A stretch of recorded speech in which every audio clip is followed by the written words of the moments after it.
Welcome to you both. Bill, you say you've gone from one of the most bullish to one of the most bearish guests we have on. And so right now, is that your feeling? Watch out for the downside? Oh, absolutely, Kelly. Look, for months I talked about the S&P going to 6,000, NASDAQ 100 going to 22,000, 22,500, the Dow going to 45,000. That seemed like a pipe dream in early 2024, mid-2024. I talked about this on CNBC on April 10th, almost a year ago. Now we've hit those targets. And so the key factor here is that the major long-term trend driving this rally, the rally off the March 2020 lows and the height of the pandemic, when it became clear that we were going to get historic monetary and fiscal stimulus, that rally is tapped out. People come on these shows all the time and say they're long-term investors. You want to stop an interview in its tracks? Ask them, what's the long term? Is it 3 years, 5 years, 10 years? Is it going back to 1929? 99 out of 100 people have no idea what to say. The long-term trend driving this move started in early 2020, in the height of the pandemic, when it became clear we were going to see historic monetary and fiscal stimulus. That is basically tapped out across the indices. I sent you the charts, the bar charts, the volume over price charts.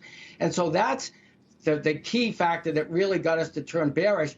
The second thing that we didn't anticipate until the last several months is the Trump administration. Every policy they have, whether it's tariffs, mass deportations, extension of the 2017 tax cuts, they all either hurt the economy, stoke inflation, or both. So you have the major long-term trend topping out, 5-year trend topping out, and you have a catastrophically incompetent administration in the White House. And the bottom line of all this is that we've only started this. We'll be lucky if we get out of this top to bottom only down 20%. I think eventually across the indices, Dow, S&P, NASDAQ 100 will end up being down 25% before it's all done. Before I bring Victoria in to see if she agrees, disagrees, what have you, Bill, if I'm truly a long-term investor, if I have 20 years, do I care? You care, Kelly. I mean, our clients, we advise some of the biggest hedge funds, mutual fund complexes, banks, pension funds all over the world. So for our clients, it's enormous and very important to be able to avoid this. And I think even for the average person watching the show, I think we had great years in 2023, 2024.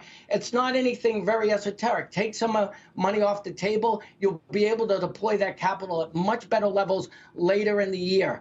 But right now, Trump is taking us not only into a trade war, but into a full-blown recession.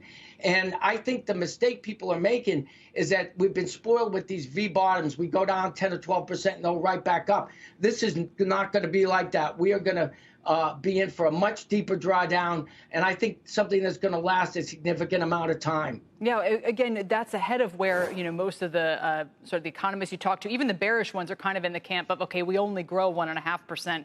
I haven't seen any recession calls yet, but to your point, it's the market's job to try to discount that ahead of time. Victoria, jump in here. I'm not quite that bearish. I think what's been done can also be undone very quickly. And so markets have been repricing in a very friendly, business-friendly Trump administration into, no, this is a Trump administration trying to fix, very long-term problems that may take some undoing. And any time that you have all of this commentary about, oh, the economy might be rolling over, that we have all these dislocations or a little bit of turbulence, all of that means they are expecting things to get worse before it gets better. So I fully agree this could be worse before it gets better, but it's happening so fast. It's washing out so fast. Historically, when it's this hard and fast on the down, it does snap back in a V-shaped recovery. I do disagree a little bit on that. A little bit in Yardini's camp, he was talking about, hey, this is going down so fast, it likely could come back up. But right now there is absolutely downside risk because everything is bad news. And that is trickling through. We're seeing it in consumer sentiment. We're seeing it in Atlanta GDP now.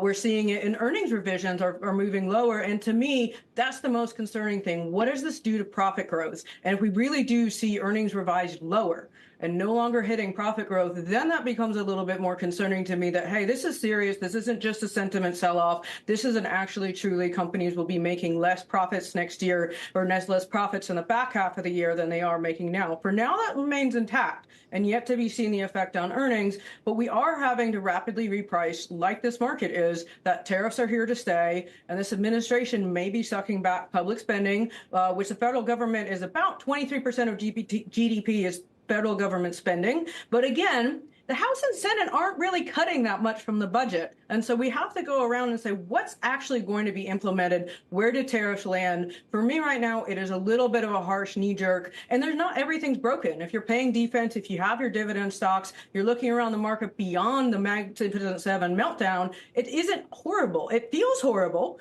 because you've got stocks like Tesla that led us up that are absolutely cratering right now. But the broader market, while it's down, is not necessarily this complete washout.